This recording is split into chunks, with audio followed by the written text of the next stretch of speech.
ബംഗ്ലാദേശികൾക്കെതിരെ നടപടി കടുപ്പിച്ച് അസം സർക്കാർ. അനധികൃതമായി ഇന്ത്യയിലേക്ക് കടന്ന 19 ബംഗ്ലാദേശികളെ അറസ്റ്റ് ചെയ്തു.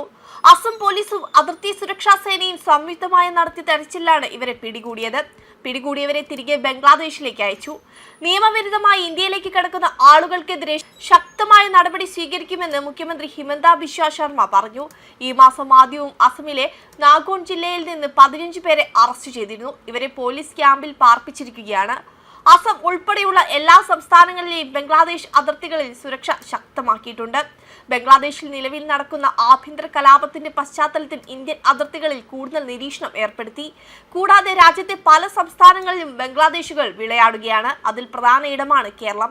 ബംഗാളികൾ എന്ന പേരിൽ നുഴഞ്ഞുകയറി കേരളത്തിൽ താമസിക്കുന്ന ബംഗ്ലാദേശി പൗരന്മാരെ കണ്ടെത്താൻ കേന്ദ്ര സർക്കാരിന് അടിയന്തരമായി ഇടപെടണമെന്ന് വിശ്വ ഹിന്ദു പരിഷത്ത് സംസ്ഥാന ജനറൽ സെക്രട്ടറി അനിൽ വിളയിൽ പറഞ്ഞു. കേരളത്തിലെത്തി അനധികൃതമായി താമസിക്കുന്ന ബംഗ്ലാദേശി പൗരന്മാർ ഭാവിയിൽ വലിയ വെല്ലുവിളിയാകും.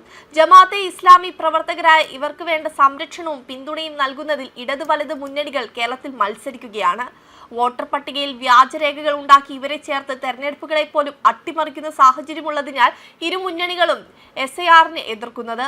എറണാകുളം ജില്ലയിലെ പെരുമ്പാവൂർ, ആലുവ മേഖലകളിലെ ബംഗ്ലാദേശി പൗരന്മാരുടെ സാന്നിധ്യത്തെക്കുറിച്ച് സംസ്ഥാന ആഭ്യന്തര വകുപ്പിന് വ്യക്തമായ അറിവുണ്ടായിട്ടും നടപടിയെടുക്കാത്തത് മനഃപൂർവ്വമാണ്.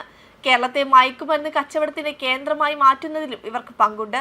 ബംഗ്ലാദേശിൽ നടക്കുന്ന ഹിന്ദു വംശഹത്യക്ക് സമാനമായ സാഹചര്യങ്ങൾ ഭാവിയിൽ കേരളത്തിൽ ഉണ്ടായാൽ അതിനുത്തരവാദി കേരള സ്റ്റോറി മാത്രമായിരിക്കുമെന്നും അദ്ദേഹം പറഞ്ഞു. SDPI, വെൽഫെയർ പാർട്ടി എന്നീ തീവ്ര രാഷ്ട്രീയ പ്രസ്ഥാനങ്ങളെ പ്രീണിപ്പിക്കാൻ കേരളത്തിലെ ഇടതു വലത് മുന്നണികൾ മത്സരിക്കുന്ന കാഴ്ചയാണ് കഴിഞ്ഞ തദ്ദേശ സ്വയംഭരണ തെരഞ്ഞെടുപ്പിൽ കണ്ടത്. ഇത്തരം അവിശുദ്ധ കൂട്ടുകെട്ടുകൾ ഭാരതത്തിന്റെ അഖണ്ഡതയെ പോലും തകർക്കുന്നതാണെന്ന് ഇവർക്ക് അറിയാമെങ്കിലും എങ്ങനെയും അധികാരത്തിൽ കയറുക എന്ന ലക്ഷ്യം മാത്രമാണ് ഇക്കൂട്ടർക്കുള്ളത്.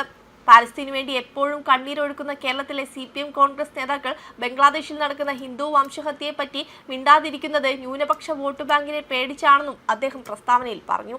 അതേസമയം ഓപ്പറേഷൻ സിന്ദൂറിന് പിന്നാലെ ഒറ്റ ആഴ്ചയിൽ ഇന്ത്യയിൽ നിന്ന് ഏകദേശം 2000-ഓളം അനധികൃത ബംഗ്ലാദേശി കുടിയേറ്റക്കാരെ മടക്കി അയച്ചതായി കേന്ദ്ര സർക്കാർ അറിയിച്ചിരുന്നു.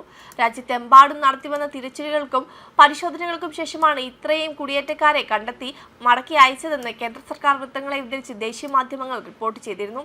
ബംഗ്ലാദേശുമായി അതിർത്തി പങ്കിടുന്ന ത്രിപുര, മേഘാലയ, അസം എന്നീ സംസ്ഥാനങ്ങളിൽ എത്തിച്ചാണ് ഇവരെ ബംഗ്ലാദേശിലേക്ക് തിരികെ അയച്ചിരുന്നത്. ഇതിനു പുറമെ തിരിച്ചുപോകാൻ സ്വയം സന്നദ്ധരായി എത്തുന്നവരുമുണ്ടായിരുന്നു. പോലീസ് മാറ്റും കണ്ടെത്തി തിരികെ അയക്കുന്ന അനധികൃത കുടിയേറ്റക്കാരിൽ ഭൂരിഭാഗവും ഗുജറാത്തിൽ നിന്നുള്ളവരായിരുന്നു. ദില്ലി, ഹരിയാന, രാജസ്ഥാൻ, അസം, മഹാരാഷ്ട്ര, രാജസ്ഥാൻ എന്നീ സംസ്ഥാനങ്ങളായിരുന്നു തൊട്ടുപിന്നിൽ. മാസങ്ങൾക്ക് മുമ്പ് തന്നെ അനധികൃത കുടിയേറ്റക്കാരെ കണ്ടെത്താനും അവരെ മടക്കി അയക്കാനുമുള്ള പ്രക്രിയ കേന്ദ്ര സർക്കാർ ആരംഭിച്ചിരുന്നു. വെബ് ഡെസ്ക് കർമ്മ ന്യൂസ്.